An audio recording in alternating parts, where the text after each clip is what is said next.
Friends, this is Sri Hari. Welcome back to NRI Samay. Today we are going to discuss about Kudankulam nuclear plant. As you know that there is a lot of protests going on at the outside of the nuclear plant. This is mainly from the fishermen and women, their families, kids. Everybody is involved in the protest. It's been going on at least for last 1 year, but they say that it's a very long fight they've been going through. So today we'll hear from various people, but mainly we'll hear from a fisherman. His name is Milton. He will explain about various demands, or at least the questions that they want answers for, and that's what they're asking. Mainly they're asking their concerns to be addressed. Then it sounded like they wouldn't have problems with the nuclear plant. So we'll hear directly from him. I wanted to say that he, even though he tried to speak English, but obviously he's not a well-spoken English guy. So he talks in Tamil. But we also have a friend, Somu Kumar. He translated it into English. I think it's going to be okay. So we'll hear about this one first, and then we will have a small debate. The debate is going to be between M.V. Ramana, the nuclear scientist, and we have a representation from nuclear, this company, from India, and we'll talk to both of them at the same time, and they are going to debate and discuss the pros and cons of the nuclear plant, especially the Kudankulam. Okay, let's go ahead and hear from Milton now. Dangerous in the nuclear power plants. So that's why all the natives have come for the protest. I see. So a lot of people like you are a fisherman. I'm really stunned that you can speak English, but so many people are fishermen, and you guys don't have. If you are protesting here, obviously you are not fishing out, so you don't have an income. How are you surviving? Sir, can I tell? Yes. Go ahead. இது வந்து உயிருக்கான போராட்டம்ங்கிறதுனால மக்கள் உழைப்பை பத்தி இப்போ கவலைப்படுறது இல்லை. ஏன்னா இப்போ இன்னைக்கு இதை விட்டுட்டோம்னா இப்போ அந்த சிச்சுவேஷன் இப்போ நாங்க யுரேனியம் ஃபில் பண்ண போறோம், ஃபில் பண்ணிட்டு இருக்கோம், வேற தகவல் வந்துட்டு இருக்கு. அதனால இப்போ இதை நாங்க விட்டுட்டோம் அப்படின்னு சொன்னா கண்டிப்பா நம்ம வாழ்க்கை நாசமாயிரும், ஃபிஷிங் எல்லாம் முடிஞ்சு போங்கிறதுனால பீப்புள்ஸ் ரொம்ப சர்வே பண்றாங்க. அதாவது ஏர்னிங் இன்கமிங் இல்லைன்னா கூட பரவாயில்ல, நமக்கு சாப்பாடு கொஞ்சம் கஞ்சி ஒவ்வொரு நாளும் காலையில கொஞ்சம் கஞ்சி கழிச்சிருவாங்க. அந்த கஞ்சியை ஊர்ல உள்ளவங்க அவ்வளவு விரும்பி ஷேர் பண்ணிடுவாங்க. மத்தியானம் காலையில 10 மணில இருந்து மாலை 5 மணி வரை உண்ணாவிரதம். அப்போ அங்கே அதுல கொஞ்சம் தண்ணீர் மட்டும்தான் வழங்கப்படும், வேற சாப்பாடெல்லாம் வழங்கப்படாது. மாலை ஏதாவது காய்கறி ஏதாவது வெளியே இருந்து யாராவது கொடுத்துட்டுருவாங்க. அதுல கொஞ்சம் சாம்பாரோ இல்லாட்டி வேற ஏதாவது இந்த பருப்பு கறியோ ஏதாவது வச்சு கொஞ்சம் சோறு மாதிரி கொடுத்துருவாங்க. இதான் இப்ப நடந்துட்டு இருக்கு ஒரு வருட காலமா. இடைப்பட்ட காலங்கள்ல அந்த கோர்ட்ல கேஸ் ஒரு 3 மாசமா போயிட்டு இருந்துச்சு, ஹைகோர்ட், சென்னை ஹைகோர்ட்ல. அந்த டைம்ல ஆண்கள் எல்லாம் கடலுக்கு போயிட்டு இருந்தாங்க, பெண்கள் இந்த உண்ணாவிரத்துல கலந்துக்கிட்டாங்க. இப்போ கம்ப்ளீட்டா டோட்டலி யாருமே கடலுக்கு போறது இல்ல. கடலுக்கு போறதாக இருந்தா ஒருவேளை போலீஸ் உள்ள ஊரை கலைப்பாங்கிற ஒரு பயத்தினால இப்போ உட்கார்ந்துட்டு இருக்காங்க. இப்ப 45 சுனாமி வீடுகளை அடிச்சு தவிர்த்து அங்கேயும் போய் ஆட்கள் எல்லாம் சர்ச் பண்ணி பார்த்துருக்காங்க. அதனால இந்த சுனாமி நகருங்கிற ஒரு பகுதி 465 வீடுகளும் 1560 ஆட்களும் அங்க இருக்காங்க. அவங்க யாருமே இப்போ அவங்க வீட்டுக்கு போக முடியாத சூழ்நிலையில பந்தல்லே தான் உட்கார்ந்துருக்கோம். இதுதான் நிலைமை இப்போதைக்கு. அந்த கடைசி சொன்ன நம்பர் மட்டும் திரும்ப சொல்லுங்கண்ணா. அந்த 465 வீடுகள் இந்த காசா நகர்னு சொல்லிட்டு ஓகே. அது 465 வீடு, 1560 பேர் அங்க இருக்காங்க, குடியிருக்காங்க. 1560 பேர். ஓகே. ஆமா. இடிந்தகரையோட மொத்த பாப்புலேஷன் வந்து 12,000 பேரு. அதுல 4,000 பேர் வந்து ஊரினுடைய வெளியே வேலைகளுக்காக வெளியே இருக்காங்க. மிச்சம் 8,000 பேர் குழந்தைகளும் பெண்களும் ஆண்களும் 8,000 பேர் இருந்தெல்லாம் இருக்காங்க. Okay, so if you can translate that before we ask next question for our non-Tamil speaking listeners. Yeah. Okay. So, Shri, your question about why, how they are surviving without going to fish every day, right? So, Andre is saying that this is a fight for survival. Actually, he's saying that what they are doing is actually they are realizing and they are actually fighting for the survival, and there is no time to even think about or worry about their livelihood. It is actually a very tough situation, but still they are realizing that, especially in a time when they are now fuel is being loaded as we speak, there is actually no time to even think about other things, and they have to do this fight at this point. So actually there is not enough food. How they survive is like in the morning they cook some porridge, and the entire village shares the porridge, and for the rest of the day, the entire day they are actually fasting till the evening, and only in the evening they actually, based on some vegetables that are given by some other villagers and so on, they cook one small meal in the night, and that too is being shared by the people. So they are actually surviving on a very small amount of food every day, and they are fasting most of the time. At least previously, when there was just cases going on and there was not a full-fledged protest, at least the men folks go to fish in the morning during the day, and the women folks are in the protest place. Now they have completely stopped. Everybody is now in the protest place fighting for the survival. Recently, like, there was a big police atrocity that happened where police wanted to actually disperse the peacefully protesting people. They actually lathi charged, they threw tear gas into the crowd, and they actually entered this tsunami rehabilitation village called Tata Nagar. There are 465 houses. The police actually did a lot of damage into the house. They came in, they actually destroyed many of the houses, and they terrorized people. And there are 1,500 people who live in that particular village.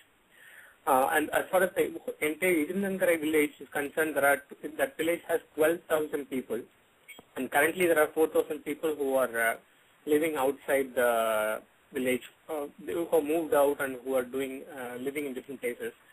But there are 8,000 people who are currently living in Idinangarai. All of them are united, and all of them are fighting against this nuclear plant right now. Shri, you can ask the next question. Thank you. Can you ask the next question on how they know it is unsafe, the nuclear plant? Yeah, இது ஆமா, எந்த முறையில அந்த danger இருக்குன்னு சொல்லி நம்புறீங்க அப்படின்னு கேக்குறேன், அப்படிதானே? கரெக்ட். ஆமா, அதாவது இந்த நியூக்ளியர் பவர் பிளான்ட் வந்து எவ்ரி 24 hours 60 yearsக்கு வந்து இதை ரன் ஆகும் போது இதுல இருந்து வெளியாகக்கூடிய அந்த கழிவு நீர், அந்த ரியாக்டரை கூல் பண்ணி அதுல இருந்து வெளியேறக்கூடிய கழிவு நீர்ல ரேடியோ ஆக்டிவ் இருக்குமான்னு நாங்க கேட்டோம். அப்ப அதுக்கு அந்த சயின்டிஸ்டோட பதில் அதுல இருக்கும், ரேடியோ ஆக்டிவ் இருக்கும். அப்போ வாட் கைண்ட் ஆஃப் என்ன ரேடியோ ஆக்டிவ் லெவல் அதுல இருக்குன்னு சொல்லி கேட்டோம்னா அதுக்கு அவங்க there is no more answer about that. அதுக்கு பிறகு அந்த அட்மாஸ்பியர்லயும் அந்த வெளியாகக்கூடிய நீராவி வெளியாகக்கூடிய அந்த இதுலயும் அட்மாஸ்பியர்லயும் அந்த ரேடியோ ஆக்டிவ் இருக்கும் அப்படின்னு சொல்றாங்க. அப்ப நாங்க என்ன குவான்டிட்டி ஆஃப் ரேடியோ ஆக்டிவ் அதுல இருக்கும்னா நிச்சயமா அதுக்கும் பதில் இல்லை அவங்க கிட்ட.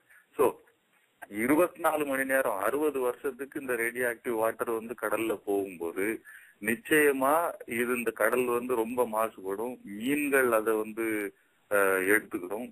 அப்போ டெய்லி அந்த மீன்களை நம்ம மக்கள் சாப்பிடுறோம், இங்க இருந்து வெளியே எக்ஸ்போர்ட் ஆகுது.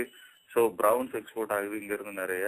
அப்போ அதனாலதான் நாங்க பயப்படுறோம். ஆல்ரெடி இந்த கடற்கரை மணல்ல ரேடியோ ஆக்டிவ் லெவல் வந்து ரொம்ப மிக குறைந்த அளவு இருக்க வேண்டிய ரேடியோ ஆக்டிவ் லெவல் வந்து இப்போதைக்கு 2% ஆஃப் ரேடியோ ஆக்டிவ் லெவல் இப்போ இருக்கும். 0.0070 MSV மட்டும்தான் இருக்கணுமாங்க. ஆனா இப்போ 2% தான் ஆயிடுச்சு.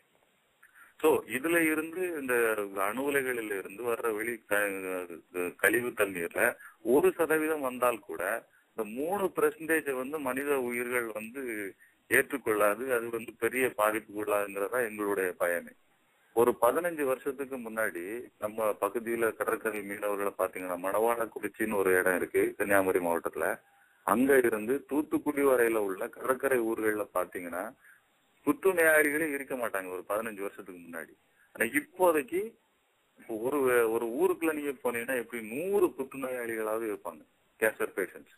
அது எதனாலன்னா அந்த கடற்கரை மணல்ல இருந்து இந்த தனியா கார்னேட் சான்ஸையும் வேற இந்த புளுட்டோனியம் சான்ஸையும் தனியா பிரிச்சு எடுத்த பிறகு சோரியம் மைன்ஸை கொண்டு கடல்ல கொட்டுறதுனால அதுல இருந்து இவ்வளவு ரேடியோ ஆக்டிவ் இருக்குங்கிறது அவங்களே சொல்றாங்க. இந்த அளவு ரேடியோ ஆக்டிவ் லெவல் வந்து ஹையா இருக்கு இந்த பகுதியில். இது அரசாங்க தரப்புல இருந்து அது சொல்லப்பட்டது. சோ இதனாலதான் நாங்க பயப்படுறோம். இந்த ரேடியோ ஆக்டிவ் லெவல் நிறைய ஆகும்போது விவசாயம் பாதிக்கப்படும், மீனவர்கள் பாதிக்கப்படுவாங்க, பக்க அருகில் உள்ள ஊர்க்காரங்க யாருமே வாழ முடியாதுங்கிற சூழ்நிலை வர்றதுனாலதான் நாங்க பயப்படுறோம். See, before I translate, I'll just get some more facts correct from sir. நான் நீங்க ஒரே அந்த 2% இருக்குன்னு சொன்னீங்களா, அது எப்படி கண்டுபிடிச்சீங்க? ஏதாவது ஒரு இது இருக்கா, ஸ்டடி இருக்கா உங்களுக்கு? எப்படி இந்த 2% உங்க சாண்டில் 2% இருக்குங்கிறது எப்படி கண்டுபிடிச்சீங்க?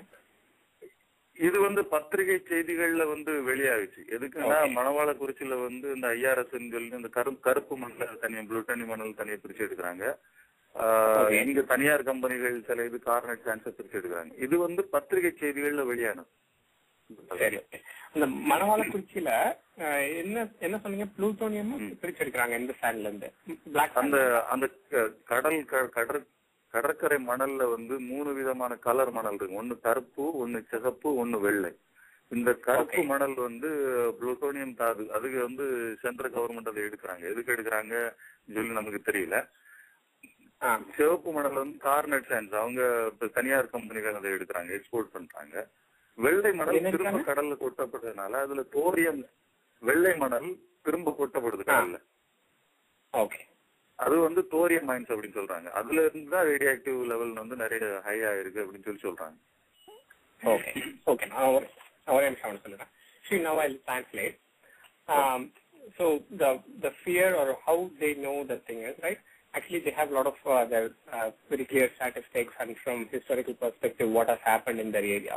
So basically, they questioned the nuclear authorities of how this is going to affect and what kind of emissions will happen from the plant. Basically, what kind of water will be sent out and what kind of air fumes will come out.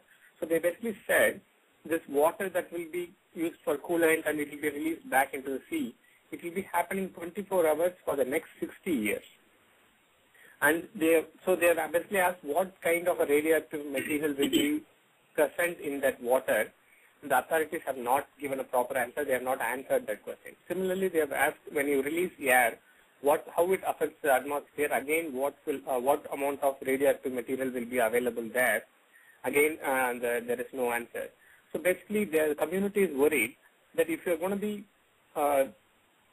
emitting so much of radioactive water back into the sea, obviously all the fishes there is going to consume the water, and in turn people will be consuming the fish, especially the community's the main livelihood is fish. So they have a very obvious worry of how much radioactive material they will be intaking. For example, they did a study where the permissible amount of radioactive or safe level of radioactive level can be 0.0070 MSV. But in the sand next to that area, they have measured already it is 2%. So you can see already there is a multiple, it has exponentially increased from 0.0070 to 2% already. And they are saying based on the other studies that a human body cannot handle from 3 or above percentage. So there is already 2% there. So we are very close to actually getting to a very dangerous situation. And he has a specific example of a village called Manavarakuruchi, which is closer to Kanyakumari. That 15 years before there used to be no cancer patients. Now there is at least 100 cancer patients who are existing, because that is an area where the government is actually extracting plutonium from the sand. So there are 3 types of sand in that area, which is black, red, and white. The government is actually extracting plutonium from the black. Plutonium extraction itself is known as a radioactive procedure, where it actually emits a lot of radioactive, some kind of mining. And there are some private companies which mine another product from the red sand. And finally, the white sand that is remaining, which has sodium iodide, which is also considered radioactive material, which is currently being thrown back into the sea, which is emitting radioactive materials, which is obviously affecting the people of Manavarakuchi, and there is a link that why the cancer percentage is increasing in the village. So this is the cause of worry, and I asked him finally that how did you do all these studies? They're saying most of these things are also because the government is doing, they also have the record of what is happening, and also there are private journalists and newspapers have reported this story. So they have this thing both from the government records as well as from the private stories. Excellent. Actually, I wanted to ask that follow-up question, but I'm glad you covered it. So my next question is, what hurts you more? The fact that they are building such a nuclear plant, which you are saying is dangerous right next to your villages, or the fact that the government is not answering your questions and they are ignoring such a large population there?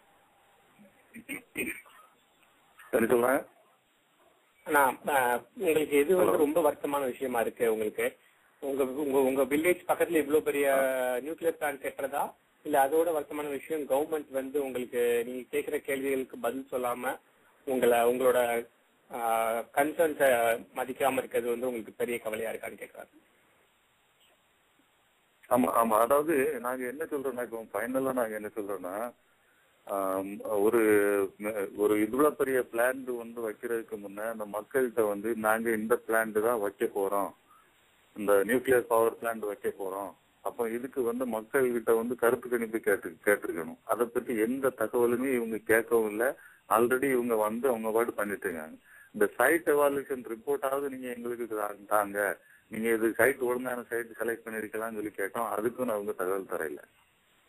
So இப்ப நாங்க என்ன கேக்குறோம் அப்படின்னா, நீங்க at least நீங்க அந்த nuclear power plant start பண்றதுக்கு முன்னாடி எவாக்குவேஷன் ட்ரில்லாவது கொடுங்க அப்படின்னு சொல்றோம். ஏதாவது விபத்து ஏற்பட்டுச்சுன்னா இந்த பகுதியில இருந்து இந்த மக்கள் நாங்க எப்படி வெளியேறணும், என்ன விதமான சேஃப்டி சிஸ்டம்ஸை நாங்க ஃபாலோ பண்ணணும், எப்படி இந்த பகுதியை விட்டு நாங்க வெளியேறணுங்கிறத நீங்க சொல்லித்தாங்க அப்படின்னு சொன்னோம்னா அதுக்கும் அவங்க கிட்ட எந்த பதிலும் கிடையாது. அவங்க என்ன சொல்றாங்க அப்படின்னா, விபத்து ஏற்படாது அப்படின்னு சொல்லி சொல்றாங்க. இது வந்து exam safest plant and this world, இந்த மாதிரி பிளான்ட் வந்து ரொம்ப ரேரா தான் இருக்கு, அதனால இதுல ஆக்சிடென்டே வராது அப்படின்னு சொல்லி ஒரு உத்தரவாதம் சொல்றாங்க. ஸோ இது எப்படி நம்ப முடியும்? Chernobyl, three mile Chernobyl and புகுஷிமாவுக்கு பிறகு ஒருவேளை இவங்க என்ன சொல்றாங்கன்னா, இந்த ஒரு 100 வருடம் 200 வருடத்துக்கு முன்ன, ஒரு 500 வருடத்துக்கு முன்ன உள்ள ஹிஸ்டரி, இந்த பகுதியில் உள்ள ஹிஸ்டரி நம்ம எடுத்து பார்த்தோம்னா இங்க எர்த்குவைக்கோ சுனாமியோ அஃபெக்ட் பண்ண இல்லை அப்படின்னு சொல்லி சொல்றாங்க. பட் இந்தோனேஷியாவில் ஏற்பட்ட சுனாமி நம்ம பகுதியில ஏற்பட்டுதான். ஸ்ரீலங்கா இருந்ததுனாலதான் இந்த பகுதியை வந்து அதிகமா அஃபெக்ட் பண்ணாம போச்சு தவிர, கன்னியாகுமரிக்கு அந்த பக்கம் ஒவ்வொரு வில்லேஜ்லயும் 200 பேர் 300 பேர் இறந்துருந்தாங்க அந்த 2004 ஏற்பட்ட சுனாமியில. அந்த டைம்ல இங்கேயும் தண்ணி உள்ள இருந்து இடிந்தகரை கிராமத்துல 124 வீடுகள் காணாம போயிருந்தது. ஒரு சென்ட் சேவியர் சர்ச் ஒண்ணு இருந்தது, அதையும் உடைச்சு காணாம கொண்டு போயிடுச்சு.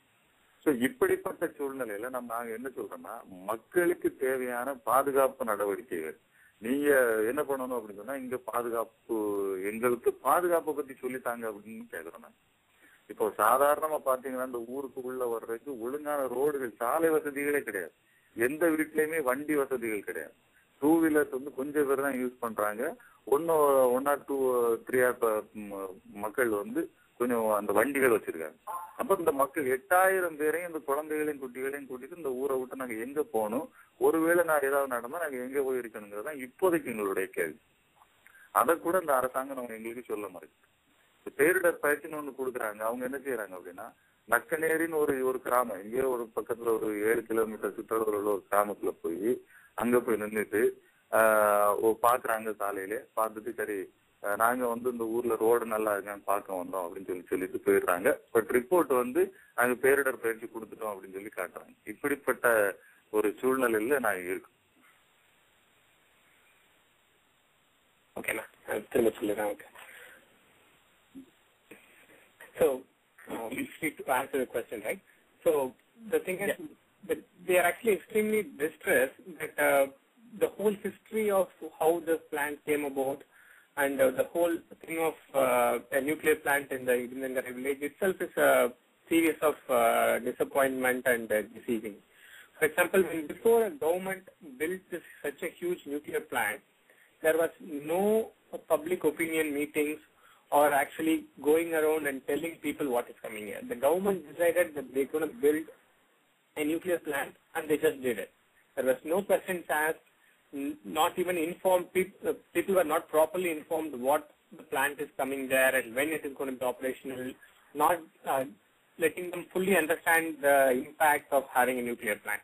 All the awareness and all the information that they have been getting is all from the private or the people themselves are organizing and they are collecting and they are knowing the information, but it did not come from the government. Even a proper site report of whether the site is fully checked, like environment clearance and whether it was properly cleared and whether all the safety concerns are considered, even they are not even giving such a report. So we don't even know what kind of preparation went in before they built it. And now the most important thing that the villagers are asking is to actually do a proper evacuation drill. Like they want to know before they start the plan, that they want to know how to safely move or how to safely evacuate if something happens, right? And then they want a proper disaster management drill. But the government only answer is saying there won't be any accident. This is a very safe and very rare nuclear plant that they have built, so there's a guarantee that nothing will happen. But but basically people are saying, how can we believe that when it happened in Fukushima, Chernobyl and 3 Mile Island, how can you say that, how can you give a guarantee that this plant alone will not have anything? And government is also saying that 500 years there has not been any known earthquake in this area, so you will be safe. But even during 2004 tsunami, it was not really that the tsunami happened only in the India, right? Actually, major tsunami happened close to Indonesia. But India and Sri Lanka faced a huge disastrous effects because of that earthquake there. And in Idinangara village itself, 124 houses were completely marooned in water. The houses were washed away, and there is a Xavier church which was completely destroyed and taken away in the water. So in such a situation, how can the government be so sure that there won't be another tsunami, there won't be another earthquake, even though it's not in India, but probably in the Sri Lankan coast, there won't be a tsunami, and what if the water enters the nuclear plant? So they don't have answers for these questions. So they are asking that they need a complete full safety drill before they should start the plant right now. Because the villages of Idinangara doesn't even have a proper road. People don't have proper villages. Only now some people have two-wheelers, others don't even have two-wheelers. So if a safety situation comes and if there is a, goodness willing, there is hopefully nothing, but if there is a situation comes that they have to evacuate, how will the people evacuate? Will they run, and where do they go? They have not even said if there is a safety, they'll go here or take this particular thing. So why is government not even giving a very basic thing is such a worrying factor? So when it's repeatedly requested, the officials come, they stand in a road and they just monitor some road outside the village or in some of other close nearby places, and then they go back and report that they have given disaster management drills, which is such a lie and actually injustice that they are even lazy to give the drill properly, that they are fakely reporting that they are giving drills to the people. So that is what made people very anxious and really worried. Okay, thank you, Somu. That's a heart-touching story. Thank you for sharing with us, Milton. But before I let you go, can you tell if you would like to say anything to our listeners, who are most of them are Indians and they are across the world in different countries also. They listen to us. So If there is something that you want to say. அதாவது என்ன சொல்லுங்க அப்படின்னா அதாவது இந்த இந்தியாவிலே எல்லா அணு உலைகளையும் கொண்டு நிறுத்துறதுக்கு நாங்க வந்து தயார் கிடையாது. ஏன்னா இந்தியாவை போல உள்ள கரப்ஷன் கண்ட்ரியில இந்த மாதிரி அணு உலைகள் ஆபத்தானதுங்கிறத நாங்க சொல்றோம்.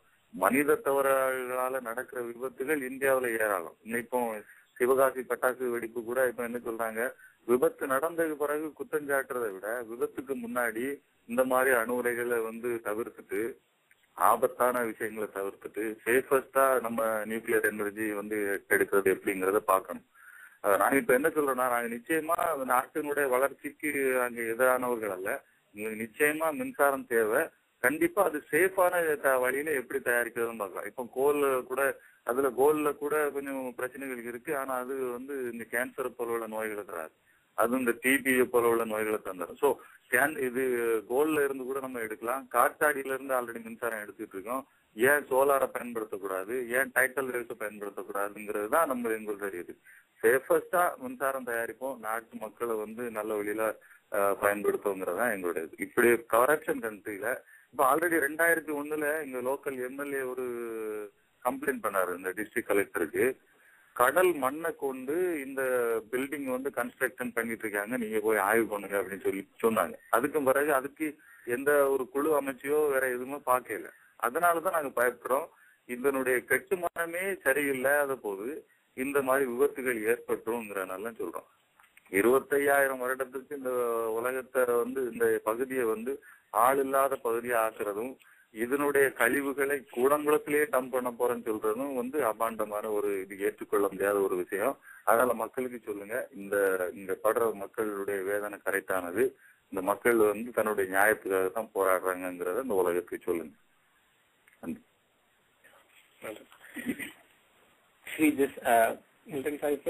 India is actually still not a nation that can be compared with other developed countries. We are still a nation with a lot of corruption, where every department or everything that is happening is not happening error-free.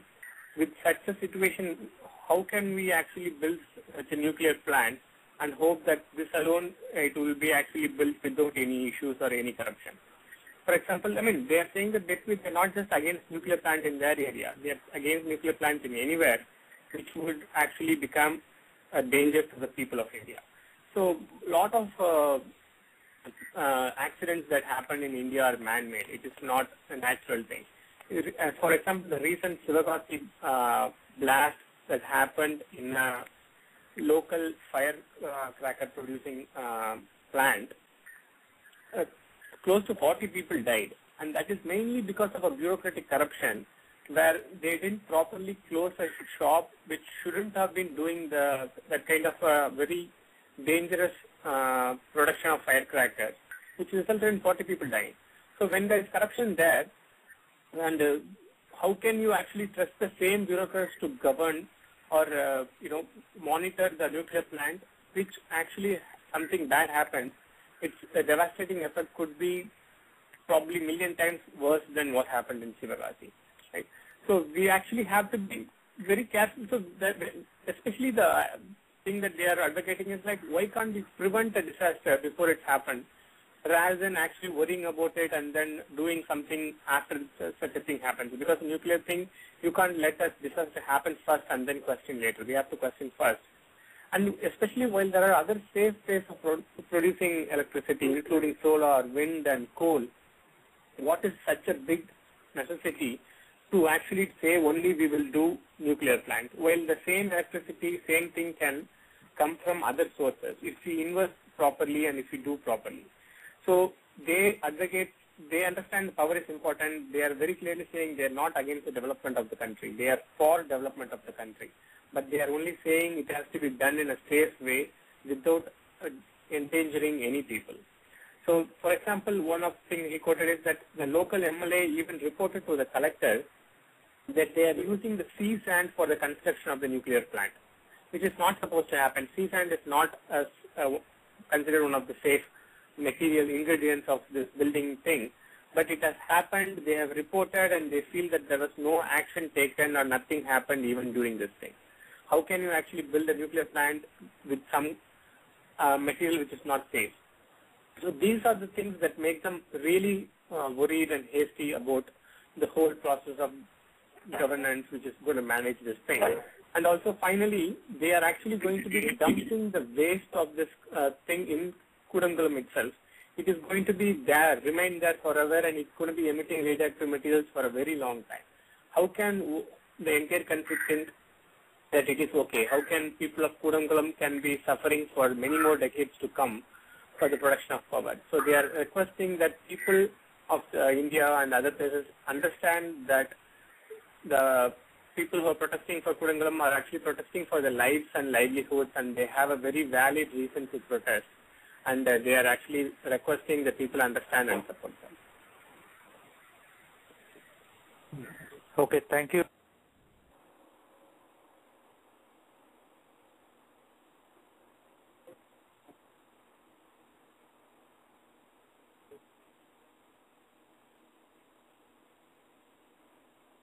Hello.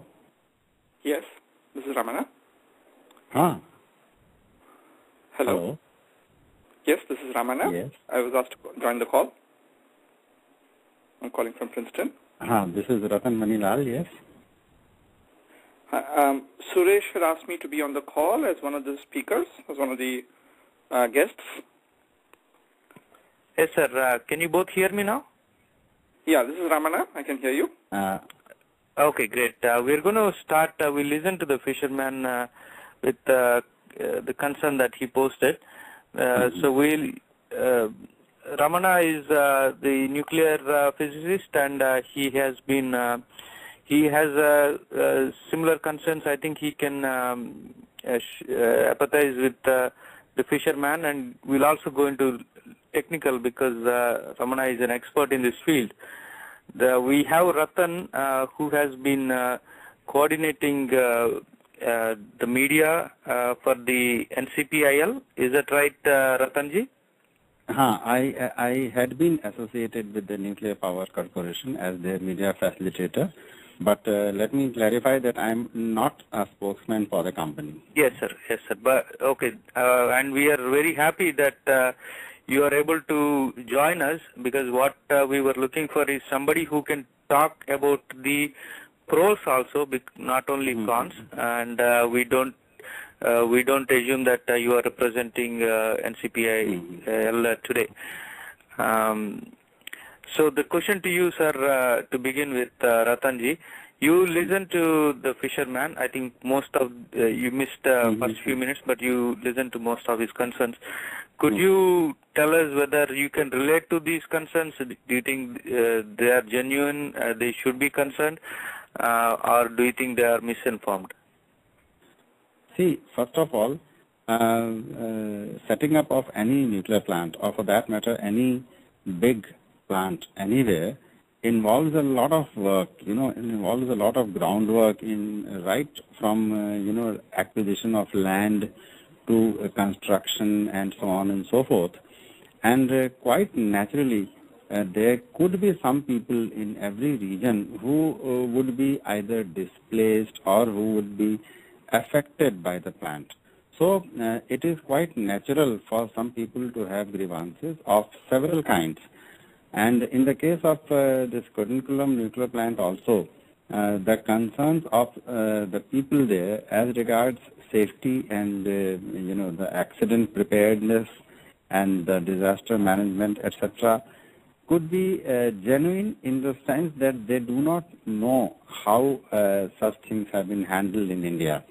This is basically because India's track record of managing nuclear plants in the country has been excellent, and the Indian nuclear program is rated as among the safest in the world. And so far, the most serious kind of accident in the nuclear plant has never happened in India. I mean, if you compare the accidents in Chernobyl and 3 Mile Island and so on, such an accident of that magnitude has never happened in India. And our nuclear plants are built with the most modern and the latest technology, and I believe that the NPCIL and also the regulatory board and many other organizations, they have been looking into the accident preparedness and the fallout quite regularly. They keep conducting studies and so on. So I understand that there could be concerns, but I believe that in case of Kudankulam, there has been a massive expenditure for putting up the most modern safety precautions and the most modern technology so that the plant does not, lead to any radioactive leakage in terms of an accident, in times of an accident. And the site selection was also done after a lot of long procedure, so that the quality of land and the location, everything was said to be proper. Okay, and sir, at the end of it all, the compliance of all safety regulations which are internationally required has been done completely. And I'm sure that the plant would not be commissioned before it is granted a clearance by the authorities concerned. So the concerns could be proper at this point of time, but there is no reason to believe that the plant would start functioning without any safety measures as the people are fearing. Sir, let me ask you one thing. Before I go to Ramanagaru, I want to ask you one question. You mentioned that India has been the safest for nuclear program. But what happened, I know it's more chemical, not nuclear, but what happened in Bhopal, if a similar thing happened in Bhopal incident, especially even after a few decades, the concern is that they are not treated well. The victims of the Bhopal incident were left like that without proper treatment for them. So is that a similar thing that can happen here? Now if you talk about Bhopal, then we also must remember that among all the power plants in the country, we have power plants run on thermal energy where coal is burned.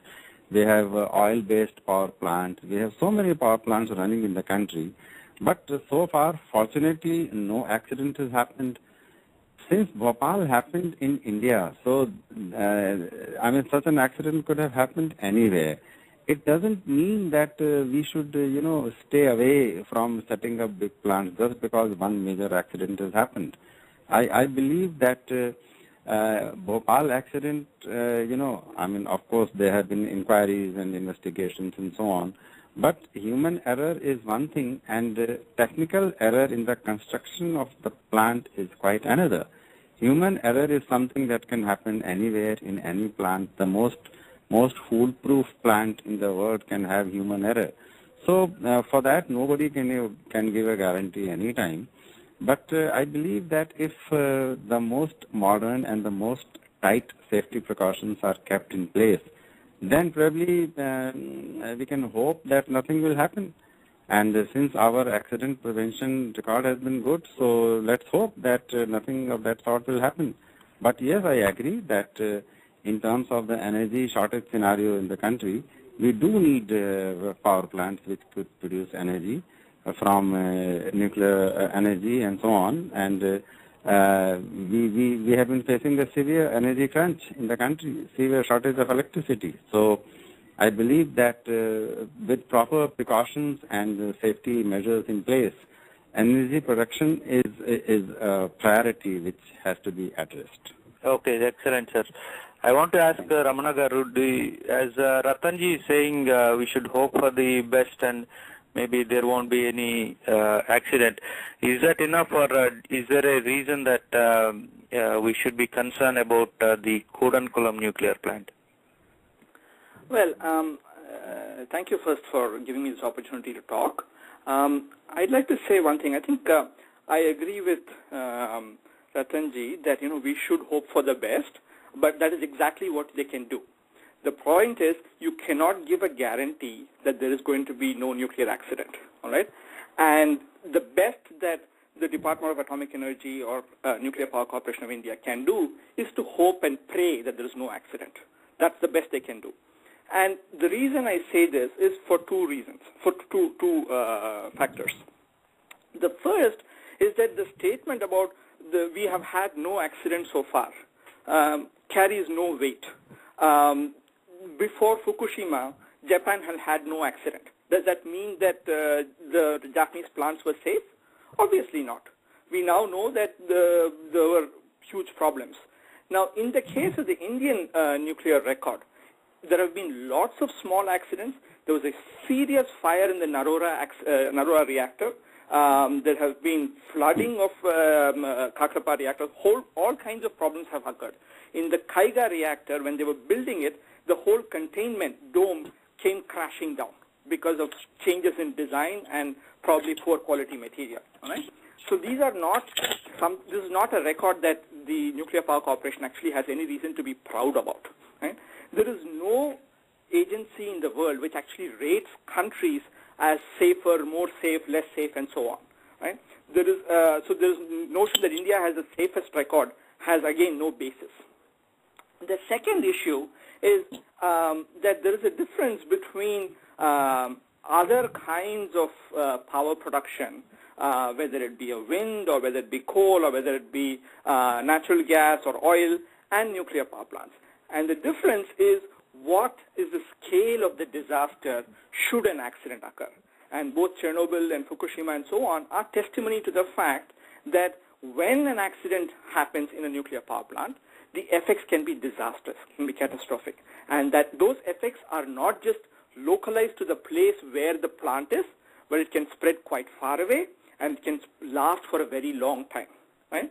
So these are issues which make nuclear power special. Right? And if whether we should have nuclear power or not is something which we should decide through democratic debate. It cannot be decided by people sitting in Bombay or Delhi whether the people in Kudankulam should face that risk. They have a right to be able to say, we would like to live in a neighborhood where we don't face this risk. That's, I think, a basic prerequisite in a democracy. Now, coming to the question of Kudankulam itself, it is not a few people who have been saying we don't want the plant. There is unanimous opposition, and this opposition is not new. Right? When the news of Kudankulam having been selected for a Russian reactor came out in 1988, since then there have been protests. In 1989, there was a huge rally in Kanyakumari where over 10,000 people had come, and again the police resorted to firing and so on. And that kind of protest activities, opposition activities has continued ever since that time, right? And there was a brief period in the 90s when the plant, because Soviet Union collapsed, there was no discussion about constructing the plant. But as soon as Russia and India decided to restart the project in the late 1990s, the protest movement again has been there. And the only occasion where the public has actually any voice in this is at the public hearing for the environmental impact assessment. And this was done in 2007, and I was there myself, and I saw there were about 7,000 people who had come, and almost unanimously they were opposed to the plant. Right? So there is no evidence that there's actually support for this plant in the local population. And I think any doubts that the local population might have that this could be a hazardous thing went away with Fukushima, because in Fukushima's case, it was very clear to everybody that on the TV screen they can see these reactors just being blown up, right?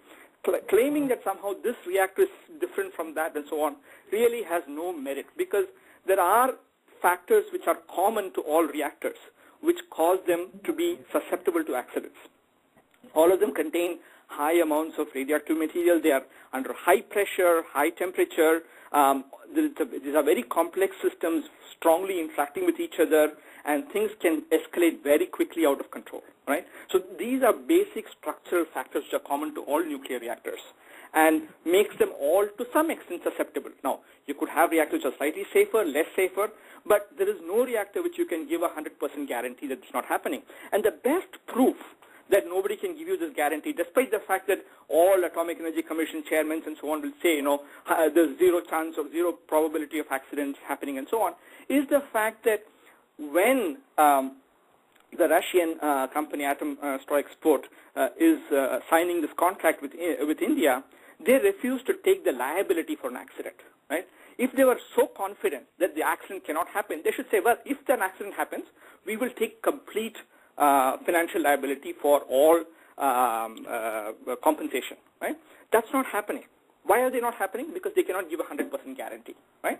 If they are not willing to take the risk, why should these poor fishermen be asked to take the risk? That's, I think, the question we have to ask. And lastly, the issue of affects the nuclear plant, even in the absence of an accident, affecting the livelihoods of these people is a very important one. This is something which has happened across the country. Development project after development project comes and it displaces people, not just displaces people, though people who are left behind have their livelihoods severely affected, right?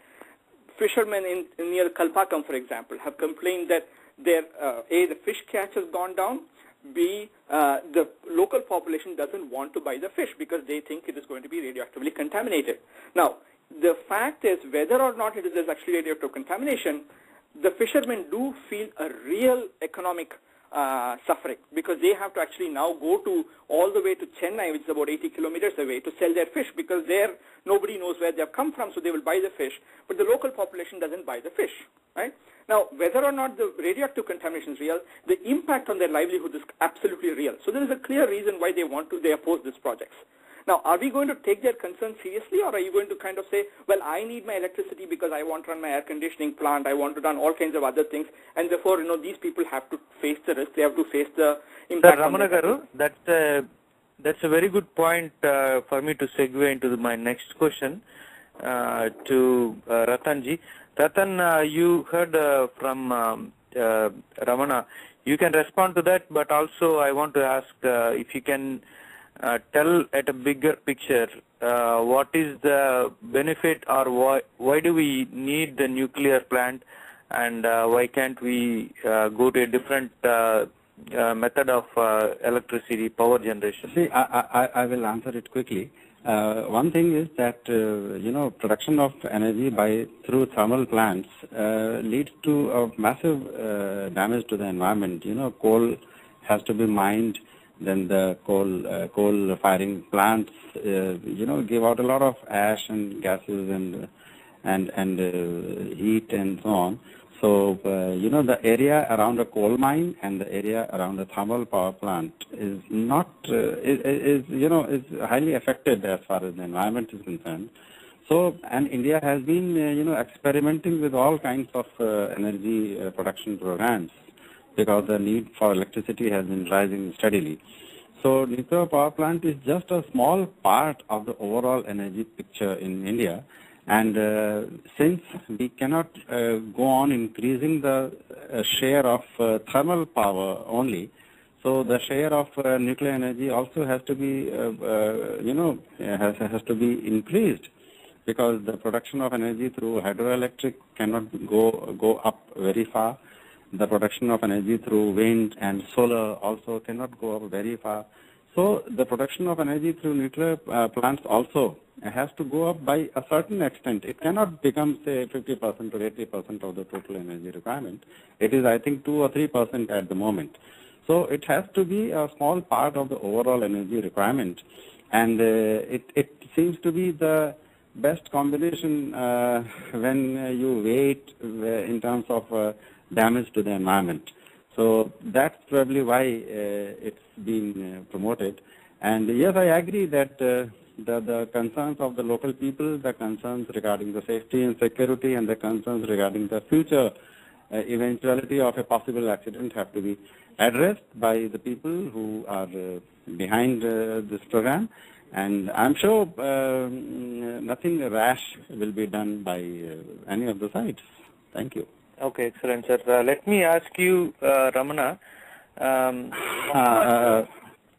Srihari, can I take a break? I mean. Okay, sure, sir. Thank you very much for joining. Thank you so much. Thank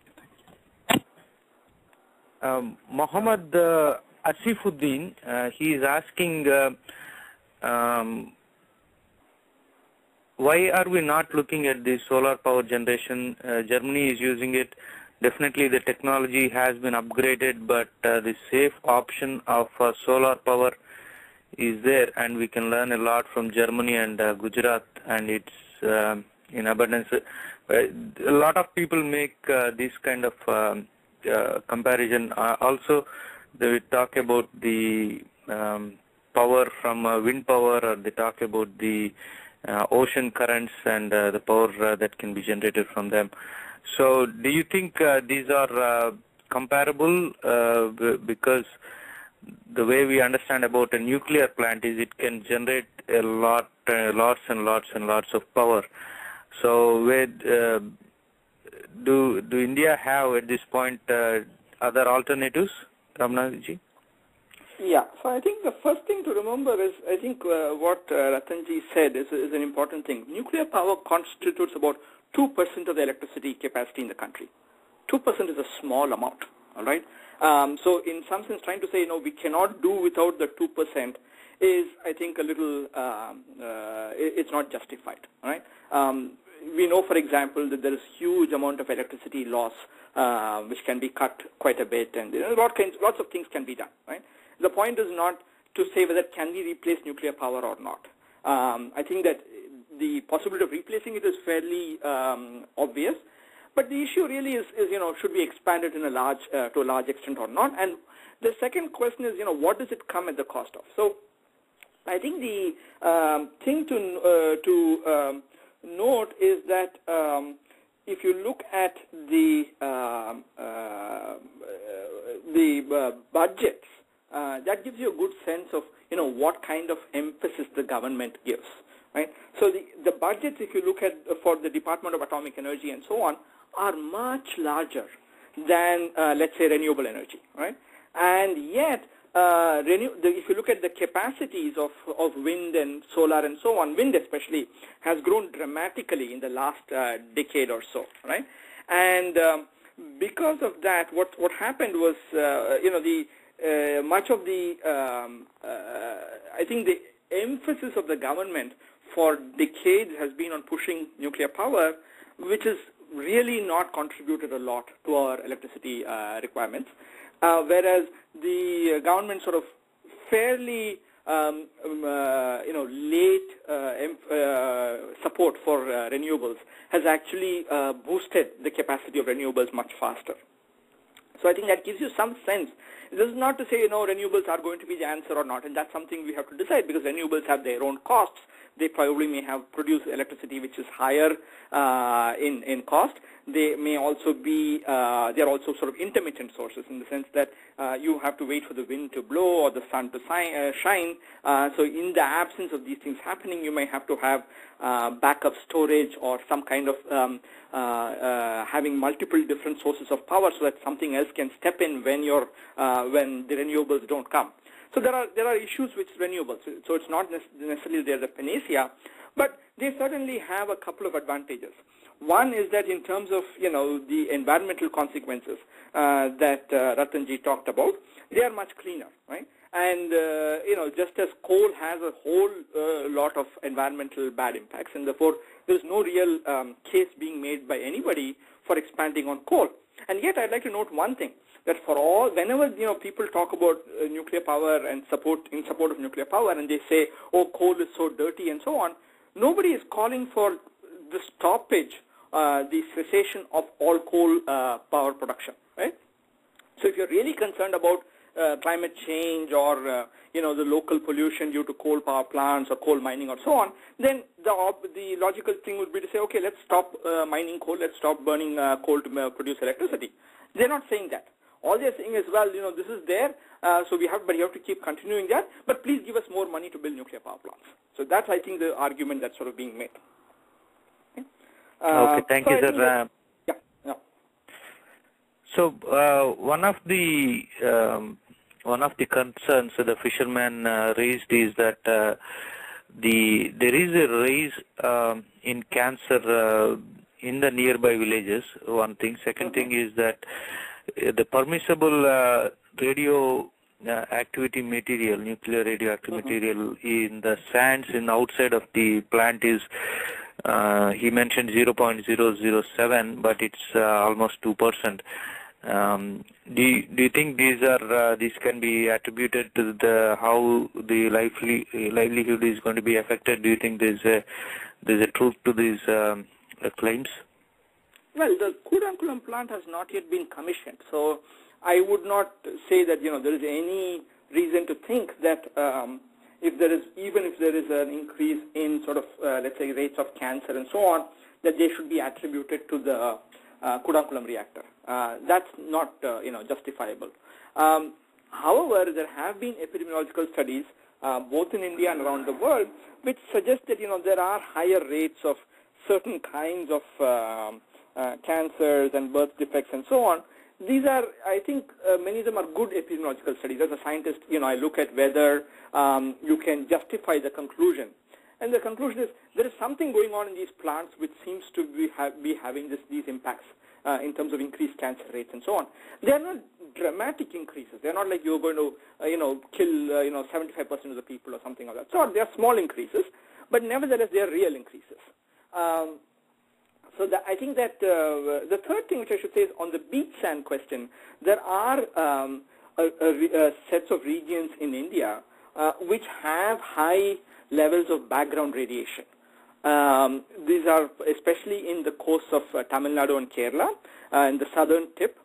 These are high levels of background radiation because the sand in the beach has a high level of a particular substance called monazite.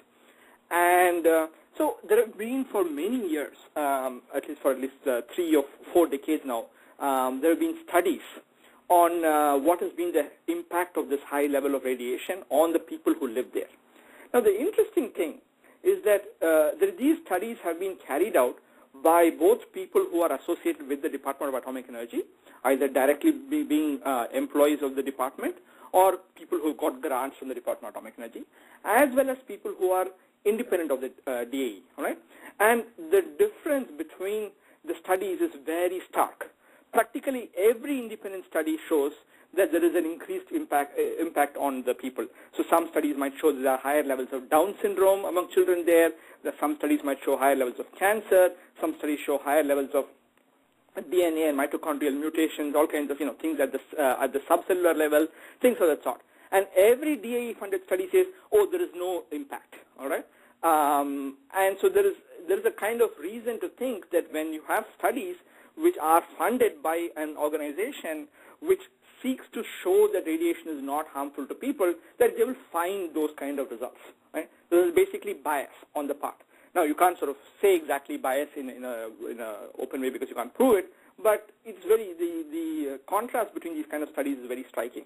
So anyway, back to the fisherman's question, I think there is also this whole background radiation question. So there are some places where levels of radiation are high as it is, and those are not related to having nuclear power plants or not. They just happen to be there. Okay, thank you very much. So earlier on this NRI Samay radio, we talked with Harish Hande. He's a Magsaysay Award for the social entrepreneurship, and so what he's doing is he's setting up rooftop solar panels in thousands of villages. Do you think this is a good way of addressing the energy concerns that we have, and does it also work for more urban kind of an areas where the power needs are more, and even in the industrial areas? Do you think this is a good way to progress? Yeah, I think on the first question, there are, what is important to remember is that there are multiple crises going on, right? So when we talk about energy crisis, there is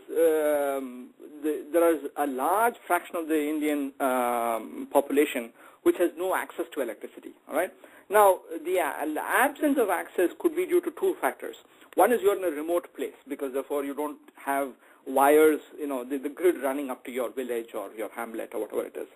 And for them, clearly, waiting for the extension of the grid to their houses is going to take them a very long time. So if, you are going to try to address their electricity needs quickly, then obviously trying to do solar-based electricity generation is a good idea. The second section of population are people who live in villages and in cities and so on, there is a grid connection, but they don't have power either because they have not run the wires to their houses or because they simply can't afford to buy power. And again, I think the interesting thing about Harish's experiment is that he's actually worked with a large number of people who are not necessarily well off. But what they see is that this access to electricity for a few hours allows them to generate income which more than compensates for the cost they incur, right? And Harish's great genius has been in trying to figure out packages, financial packages as it were, that allow these people who are sort of really entrepreneurs but living on the edge to be able to access this. And so I think it is a tremendous work, and I have a great deal of respect for him. Does this model actually work for, let us say, building a steel mill? All right. Does it suffice to make, let us say, run the Delhi metro or something of that sort? I think there are questions you can ask, because then you will have to have a very large amount of area which will have to be covered with solar panels and so on. And that electricity will have to be fed to these things, and that have to be backup, as I said, storage facilities and so on. This is a question. Let me add just a little small thing. I'll add a very small thing, then you can continue. The model that he explained is not only the power for the individual houses, but when the panels that he's setting up, like you mentioned, they also can get benefit, financial benefit, which is to the excess of the power generated. He's going to transfer that to the grids. Yeah, reverse metering. Yes. So if a village or a town is transferring all the power back, maybe there can be a small scale industry that can run based on it. Yeah, you're right. Please go ahead. I think the answer is So I think at the micro level, all right, it is clear that these things are winning propositions in many, many places, all right?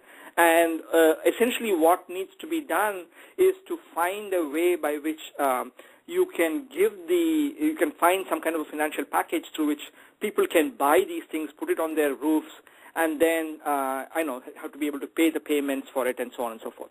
So I think at the micro level there is no problem. But you have to at some point step back and take a macro view and ask just theoretically. You can ask the question, can we meet all our electricity requirements? And so that runs into some hundreds of terawatt hours per year for the whole country. Can you meet this even theoretically using solar power? And this is a subject which is actually being debated, as it were, right now in the pages of various journals. In particular, there's a very prominent and important science journal in India called Current Science, which comes out of one of the national academies located in Bangalore. So there have been papers written both saying, yes and no on this question. This depends on how much wasteland there is, how much roof space there is, what is the efficiency we are assuming for these solar cells, and so on and so forth. So this is I think, a research question at this point, and you cannot give a definitive answer, in my opinion. But I think that, depending on what kind of assumptions we make, what kind of costs the society is willing to incur, you can resolve it in one of both ways. Okay, great. Before we end the show, I want to ask you your final thoughts of Kudankulam nuclear plant. But before that, I also want to just read out the questions that the fisherman is raising. Not so much that you would answer, but in general to acknowledge that these are the questions, they just don't want to stop the development of the nuclear plant, but they want answers. So here are the questions that he has raised earlier in the show. So the first question is the radioactive material in the sand and the seawater has been raising, and so obviously it's impacting the fish, and if the fish is dying, even if they are catching fish, it's going to impact the villagers and nearby towns where they eat the fish. So that's the first thing. Second thing is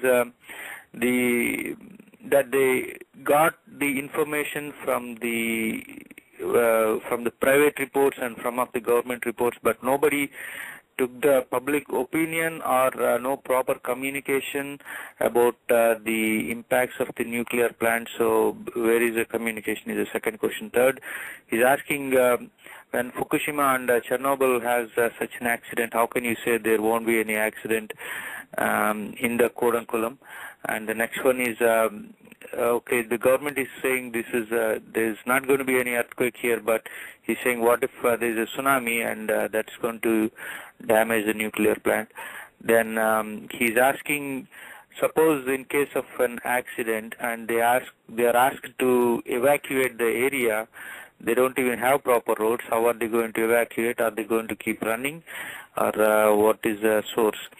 Then next question he's asking is that in case of Shivakashi, the accident happened because of corruption. Some bureaucrat decided it can run even when it is not safe. So this is the corrupt society we are living in. How can we say that all the measures are taken properly for Kudankulam nuclear plant?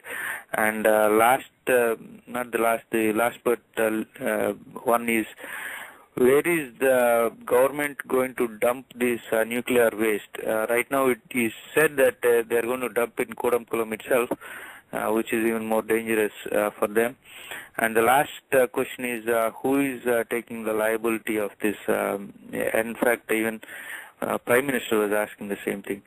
So these are the questions that the fisherman is asking. I want to thank the fisherman Somu Kumar, who translated the Tamil into English, and also Ratanji and Ramana. But Ramana, before I let you go, I want to ask your final thoughts on Kudankulam. Yeah. So I would like to actually end with this. I think we have covered most of the questions that the fisherman asked. But what I really want to point out is one thing. These questions are far more intelligent and far more pertinent than any question I have seen uttered in the mainstream media for the most part. Right? 90% of the people have been asking all these other, talking about how great nuclear power is and how this is and so on and so forth. They have not raised any of these questions. Right? And I think this is something which we should all observe, that even common people, all right, when they are faced with these kinds of complex issues, are able to identify what are the potential dangers, what are the potential problems with the kind of propaganda that they are being subject to, right? Basically, there has been no dearth of government propaganda telling them, the Department of Atomic Energy propaganda, telling them that the plant is safe and everything is going to be fine and so on and so forth. But these guys have been smart enough to be understanding that this is not really, everything is not all right? All of these questions are perfectly valid questions. There is no guarantee that can be given that an accident will not happen. There is going to be no way by which you can actually do emergency, evacuation and so on. This is just not realistic. But the point is, they will make all these plans which will make it seem as though we can deal with it, but it's really, an eyewash. And this is true not just in India, it is true everywhere, right?